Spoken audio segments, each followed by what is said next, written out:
The reason for this strike is because Democrats are Democrats. It's because liberals are entitled brats. It's because the people controlling Hollywood are so far to the left, they've become woke. And this has obviously impacted the way that they do business. These writers are acting entitled to certain demands from studios and refusing to work unless they get these demands. But what are these demands? What are they actually? What's the dispute here? Where's the line of disagreement? According to Deadline reporting, the primary sticking point in negotiations between the Writers Guild and these studios are, quote, mandatory staffing and, quote, the duration of employment. So what that actually means, translated into just regular everyday, what does this mean? That means that writers want a guarantee of a certain number of writers on every project and a certain length of time that they will be employed per project. Even if, say, a project only needs 5 writers, they want a guarantee of 10 writers on every project. Just an arbitrary number I'm pulling. And even if a project only takes 2 weeks to write, they want guaranteed salary for 2 months. They're demanding mandatory staffing and duration of employment, and studios are saying, no, we're not going to do that. So what this is you might think, well, that's a really stupid reason to actually have a strike. That's a stupid reason to have a standoff, and you'd be correct. It's absolutely a stupid reason for Hollywood to self-destruct the way that it is. But this is what I meant when I said this is Democrats being Democrats. Democrats are entitled brats. They think that they are owed something because they want that thing instead of letting the market drive what they are paid based on the quality and value of their work. That's the ultimate problem with the left here. And so what's happening, to sum this up, is the leftists in Hollywood are sacrificing American leadership in entertainment for the silly woke demands of the entitled brats who make up the Writers Guild of America. We have seen the decline of Hollywood happen in our nation for decades now. And sometimes conservatives celebrate this because Hollywood is so leftist. They're such propagandists for increasingly neo-Marxist ideology. But when I said before that Hollywood's gonna have a hard time recovering from this strike, I want to show you a couple of statistics that substantiate what I'm saying. So if you use the Oscars, for example, as an indicator of the prominence of Hollywood, whether Hollywood is still viewed as the pinnacle of entertainment or whether people have lost interest in Hollywood, if you use the Oscars as an indicator, over the past 20 years, ratings for the Oscars, people watching the Oscars on television have gone from 40 million viewers, that's a whole heck of a lot of people, to just under 20 million viewers. That means if it was a steady scale, on a graduated scale, they've hemorrhaged over 1 million viewers of the Oscars every year for the last 20 years. In 2014, by the way, it's not actually the steady scale. In 2014, they had 43 million viewers watching the Oscars.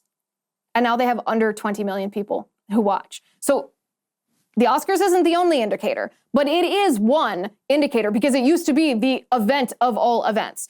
Some people are going to say, okay, but that's not because of the decline of Hollywood. That's just because streaming has become so popular. People don't necessarily tune into network TV to see the Oscars. That's not true, because if you look at some other events that are just broadcast on cable or on network TV, those ratings have not similarly declined the way that the Oscars have. You can look at sports, for example. Look at the Super Bowl. Over the same amount of time, Super Bowl ratings have remained mostly static, aside from a little bit of an erratic period when the NFL was getting really woke with Colin Kaepernick and Black Lives Matter and all of that. But in fact, the Super Bowl ratings have, aside from that, trended upward in the same amount of time. So it's not that people who previously watched the Oscars just turned to streaming services and no longer watched television, because the same would apply to the Super Bowl if that was true, and the same did not apply to the Super Bowl. So we have something else at play here. At the same time, you can look back to the 1994 strike of Major League Baseball, right? Look at the World Series. The World Series was canceled, right? This unthinkable thing happened. The World Series was canceled. Previously, the World Series drew 30 million viewers.